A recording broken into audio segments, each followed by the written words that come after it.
So welcome once again, everyone, to this beautiful Sunday morning here in San Diego. How blessed we are to live in a place with such amazing weather, right? So this year, our theme, Rising Higher, Growing Deeper.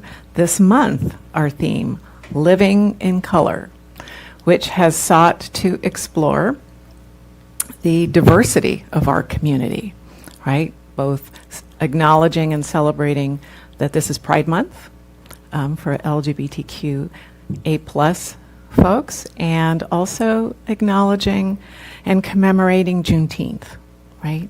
An important day that recognizes how long it took for the news of freedom to actually get across our country, right? So it's really interesting. We're not celebrating the Emancipation Proclamation, right, when it actually was official, but how it took 2 years for everybody to get to hear about that. And as we know, Juneteenth was something that started in Texas because it took that long for that news to get there.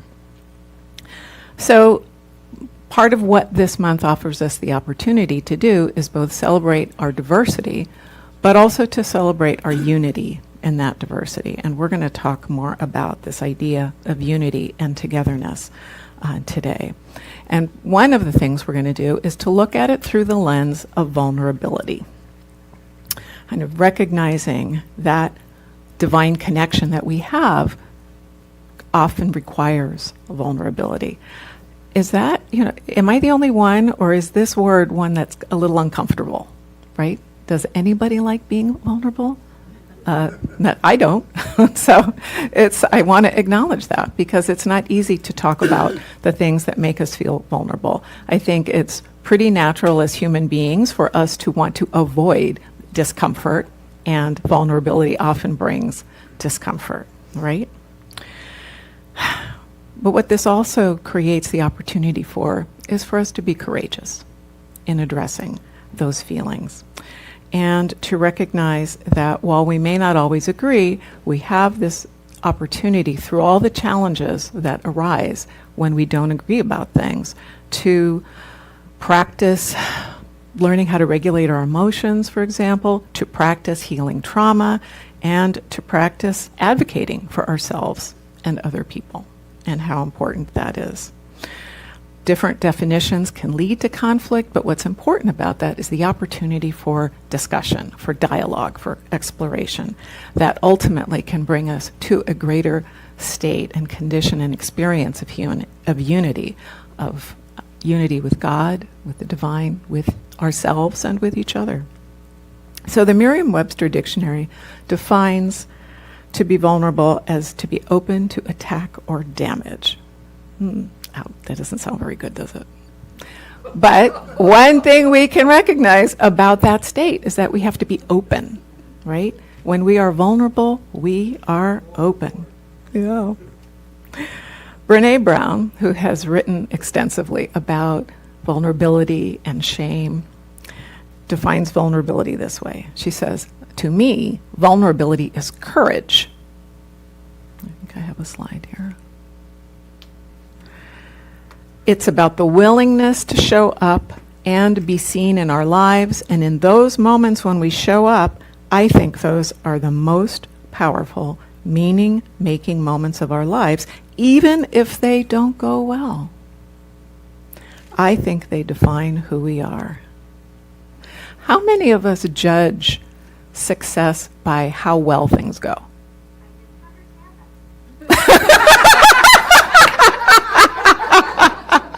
Well, apparently AI has an opinion about that. Okay, let's ask that question again. How many of us define success by how well things go? Well, I think a lot of us, right? We think that success is when everything is perfect, right? When everything works. And what we forget sometimes is that success can be growth. So even if it doesn't seem like something went well in the moment, there is growth happening. There's growth happening in the moment, and there's growth happening moving forward as we reflect right, as we think about what we have learned from a particular experience. She goes on to say, vulnerability is the core, the heart, and the center of meaningful human experience, which is a very powerful statement, I think. And I will tell you a funny story in a few minutes about why it seemed even funnier to me, because I'm going to share a moment of my own vulnerability in preparing this talk. Thich Nhat Hanh, a Buddhist teacher who I have great admiration and respect for, also says vulnerability is the gateway to compassion and understanding. Right? You have to be willing to be vulnerable to be able to connect with others. Right? And that's hard sometimes, isn't it? Yeah. So in preparing for today, I wondered what Ernest Holmes had to say about vulnerability and courage. So I looked in the index of the Science of Mind textbook, and I also looked in the concordance, which is kind of an expanded index that was produced after the book was published.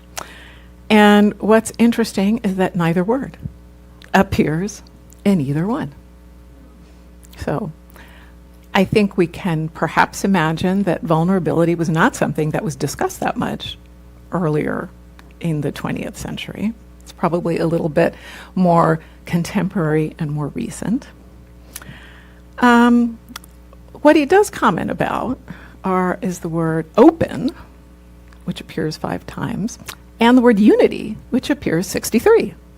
So we know that unity was an important concept for him. But I wanted to share something he said about being open. He said, I know I am now at the threshold of good, wisdom, and truth. All the good I can embody is now mine. I have only to open the petals of my soul and accept that which is ready to express through me. I love this image, petals of my soul. Right? To me, it is such a beautiful image, but it's also very dynamic. Right? Petals open.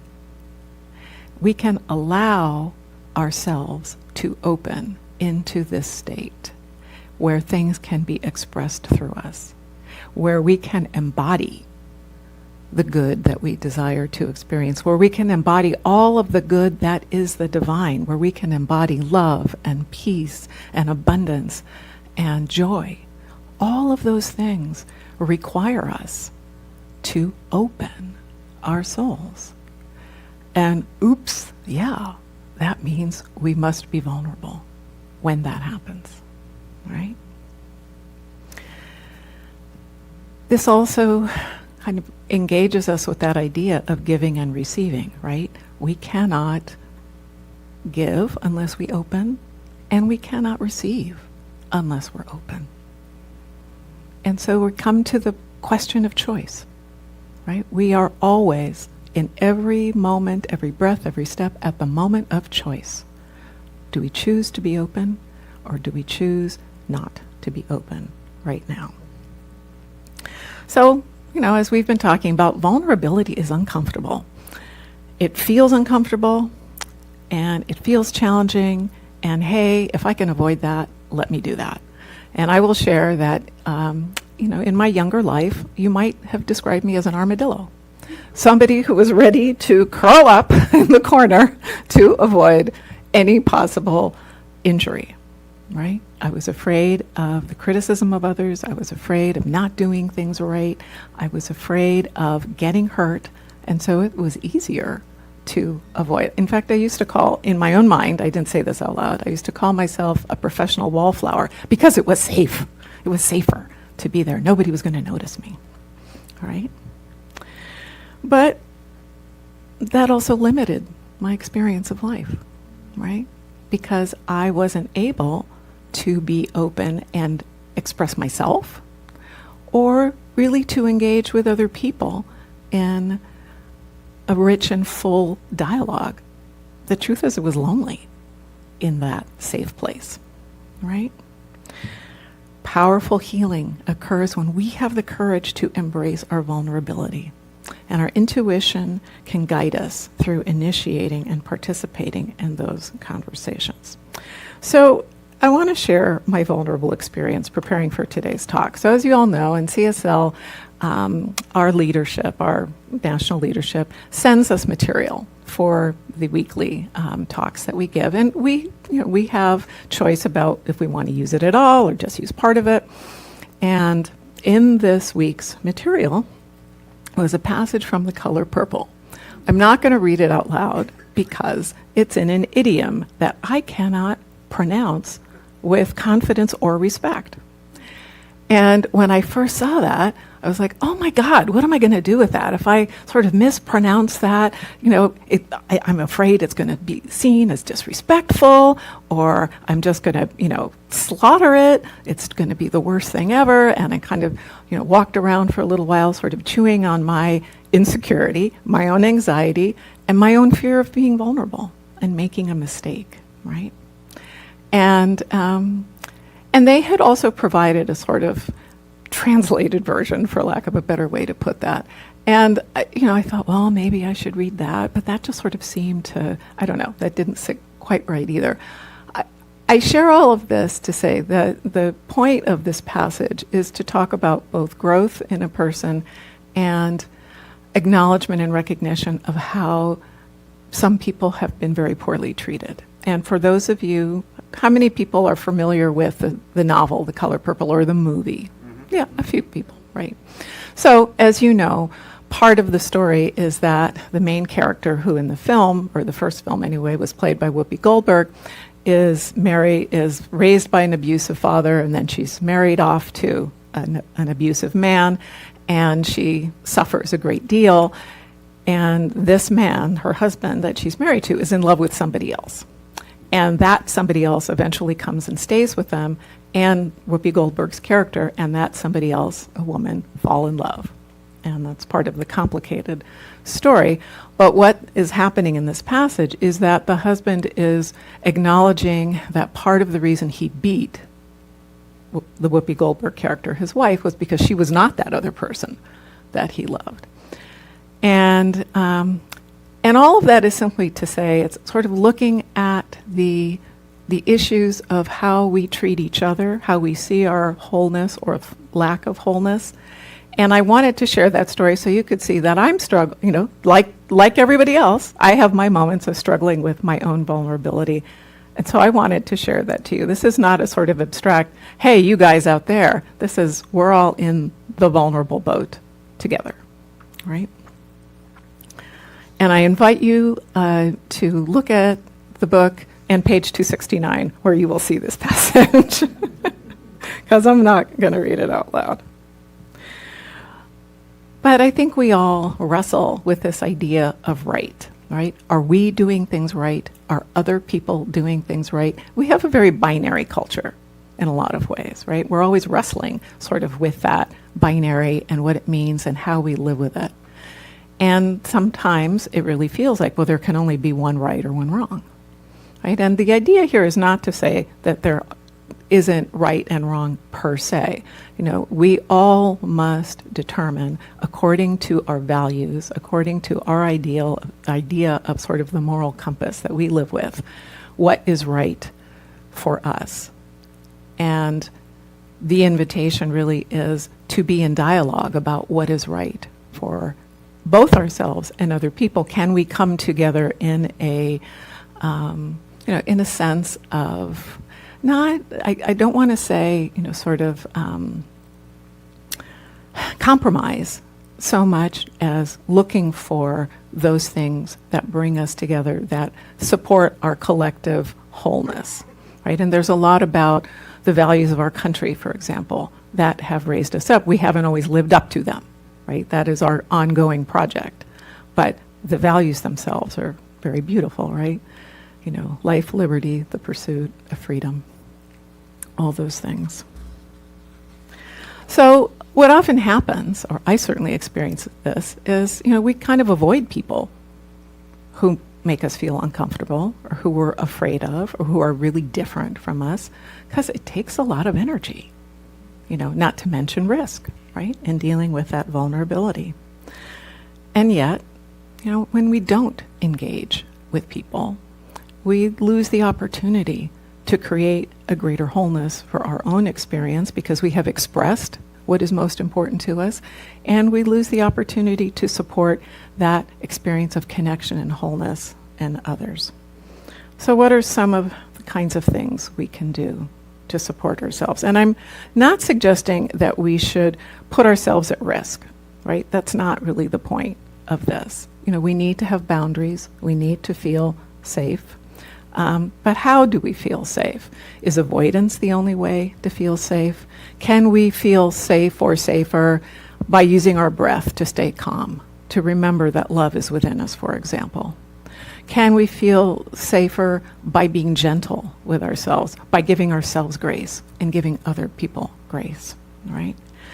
Can we feel safer by trusting our intuition to guide us in difficult conversations? When we can use some of these different tools, I think we will be in a better place to have some of those difficult conversations that we need to have. So while we may not always agree with each other, I want to encourage all of us, myself included, to strive to practice unconditional love and acceptance by being present as we can be in all of our interactions with other people.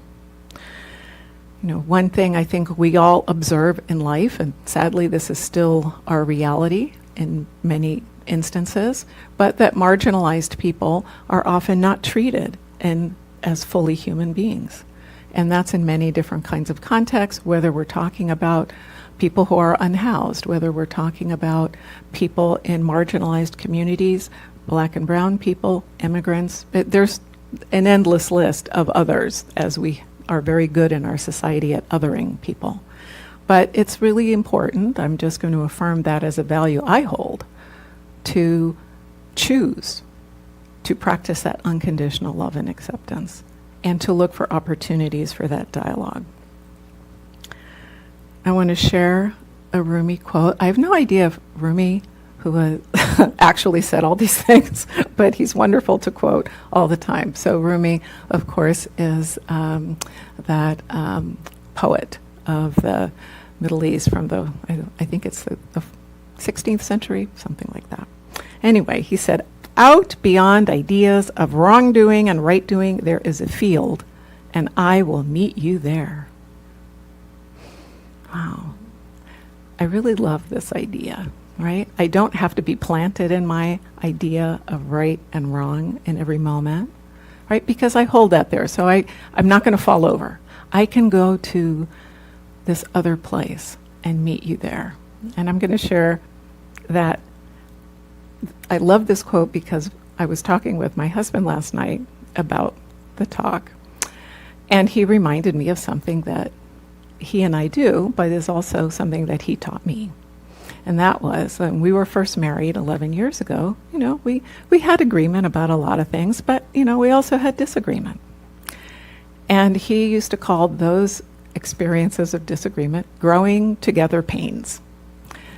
Right? So we think about how we talk about growing pains, right, in our youth, right? As we're growing to adulthood, we experience these physical pains in our bodies. But in our lives, right, in our interactions with others, we also experience that kind of stretch, right? But growing, in our case, stretching towards each other, growing together pains. And I love that phrase, and I love this because we were meeting out there in that field, doing our growing together pains. So I appreciate his willingness to let me share that story with you. So in chapter 3 of The Science of Mind, Ernest Holmes writes, "There is one spirit, one mind, one substance, and that one is manifesting in and through all creation, but not absorbed by its creation." And I'm sure that many of you have heard this phrase, or there's another iteration of it that is part of our statement, Declaration of Principles. But the really essential piece of that is that there is only one. And that one is us, that one is me, that one is you, and all of them, all the thems that are out there, right? how would the world transform if we truly saw the divinity in each and every one of us? Right? There is ultimately no us and them, ever, anywhere. We are all one, because the divine has chosen to express itself as each of us. I don't know how it keeps us all straight. There's an awful lot of us, but yes, that is our belief. That is our faith, that we are all the divine in expression. And if that is true, then we are all one, and there is no alternative but to recognize that. Even when that one doesn't look like me, even when that one doesn't sound like me, even when that one is doing something that, oh my God, I would never do that, right? We are still that one, all together. And that presence of love, that is the one, that is God, that is the divine, is expressing itself through us in each and every moment. And we can choose to recognize it and act in accordance of it. We can ignore it. But I think we do so to our detriment, and to the detriment of everyone around us. Ernest Holmes noted in his Sermon by the Sea that strength comes from choosing to be for something, right? So this whole question of how we engage with each other really comes down to choosing, right? To choosing to be for something. So we have the opportunity to express our beliefs and our principles, and we have the choice to listen to others, to engage with them, to interact with them in finding our common ground, in finding how we can live together. This is the basis of projects like of restorative justice projects. One of the most famous that I'm sure you are all familiar with is the Truth and Reconciliation Commission in South Africa that was held in the 1990s, which was led by Bishop Desmond Tutu, and the object of which was to create a space where people who had been injured by apartheid, right, could make their statements, could bear witness to their experience, and where also perpetrators could speak to that and seek forgiveness. Right? In the, was it a perfect, was it all rosy and easy? No, it was difficult. There was struggle. There was unhappiness. But there was also sharing, there was statements, there was a lot that happened. And a very similar kind of commission is happening in Canada right now with respect to the experience of Indigenous peoples in the boarding school system. That was very brutal. And there is a dialogue and discussion going on now with those Native communities and with the clergy of many of the schools that were involved in that. And all of that is to say is it's vulnerable, it's uncomfortable, it's difficult, and it's healing. All of those things together. Bishop Tutu used the term Ubuntu, which is this idea that we are all connected as a human family. That's as I understand it, a philosophy that's found across many African cultures, right? Sort of the oneness and the differentness. The oneness and difference, let's see. So in chaplaincy, we talk about an idea called the ministry of presence. And this is the idea that part of what a chaplain is doing is creating a safe and sacred space for patients to be able to talk about, and I say patients because I work in a medical context, but for patients or individuals to be able to talk about both their feelings and their deepest concerns and worries.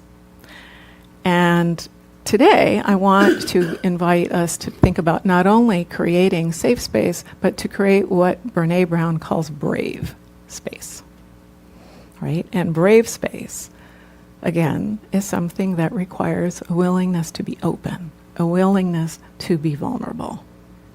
So she describes it as a space for healing conversations in our community.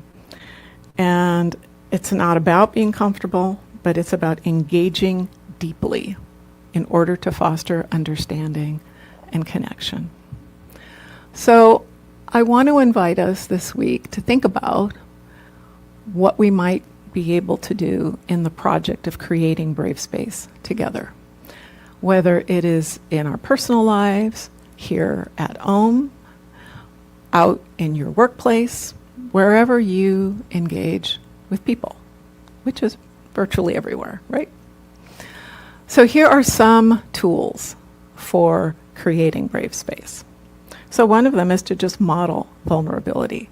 Now, this doesn't mean that you have to provide a lecture to everyone around you, but the invitation is to express your feelings or share a story, to name something that is important to you, right?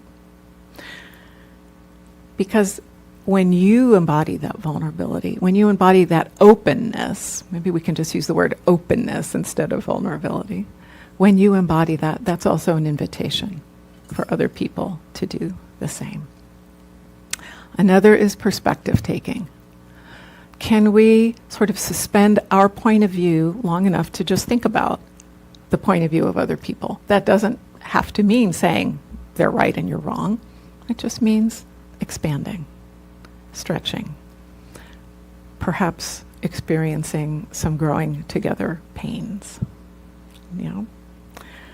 Embrace your fear, or at least acknowledge it, right? And if you feel fear, right, fear is a signal, right?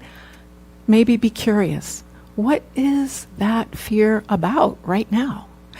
Is that fear about what is happening right now? Is that fear about the conversation that you're happening? Is that fear about something that happened when you were 5 or 10 or 20?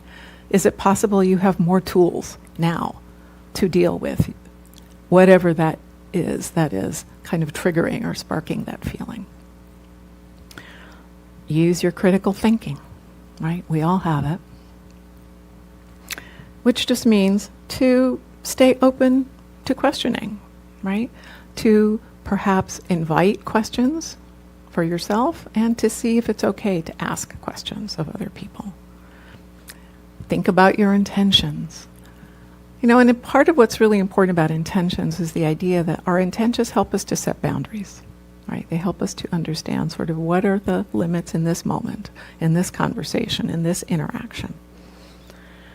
And then finally, practice mindfulness. And all that this does not mean sit down and do a meditation every time you want to talk to somebody, but it just means to be in the moment as much as you can be, to be present in your body, to be present with your feelings, and to allow yourself, as much as you are able, to be present with the feelings of others, right? As much as it seems reasonable to do so with the boundaries that you have set for yourself, right? So a world that truly works for everyone is something that begins with our collective effort to be open and honest and compassionate, to live wholeheartedly. So our invitation this week is to let's commit to that transformative journey together, right? You don't have to do it by yourself. That's kind of the whole point, that we're doing it together. And be part of a movement that welcomes courageous conversations and embraces a path to greater unity together. So this was where I was going to stop. And I've been thinking this morning about kind of what might be a little bit of the elephant in the room for many of us. And that's what happened yesterday when the United States bombed Iran and engaged with the conflict that has been going on there for some time. That's a frightening moment. And it is also frightening that we don't know what's going to happen next. And that's just the reality of the moment. So I wanted to name this because I know that this is on the minds of many of us. Part of the challenge, the opportunity, the journey that we experience in Science of Mind is how we integrate the principles and the beliefs that we have with how we live in the world, right? And we live in the world not only as individuals, but also as communities. So I want to close today by offering a prayer for peace and inviting all of us to allow that peace, that is God, that is the divine within us, to be expressing itself through us right now. So please join me in the light. Simply taking this moment to recognize the presence of the One, of Source, of infinite divine intelligence, of love, the love that is the absolute source of all. I speak this word to recognize that presence within me, around me, through me, flowing in every moment into expression. I recognize the good that is God, and I recognize in that good love and peace and power and joy. Everything that we understand that is good. I know that I am an expression of that love and that peace. And I know this is the truth for absolutely every being on the planet, for every person gathered here in this room, for every person joining us from somewhere else, and ultimately for every being on the planet. We are all one in our union with Source. There is no separation.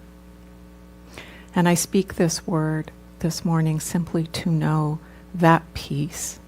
That peace is flowing through me. I see that peace in each and every person that I encounter. I know that in the all-knowing mind of God, there is only peace. And I know that peace guides each and every human being. That peace impels each and every one of us to correct action. I know that peace, that wisdom, that is divine, knows absolutely what needs to be done, what the solution to any problem is, what is needed to bring about that collective experience of unity and oneness and wholeness. And so I know that is already in motion now, that is happening in this very moment, that as I speak these words into the law, it is already done. And all that is required of us is simply to be open, to say yes, to accept that peace within us, and to receive the peace as it returns to us, pressed down and multiplied. I am so grateful to know the peace that is the divine, that is God, that is Source. And I am so grateful to know it together in this community. And so I simply release this word with a sense of calm, with a sense of confidence, with a sense of all is well now, and invite you to join me in saying, and so it is.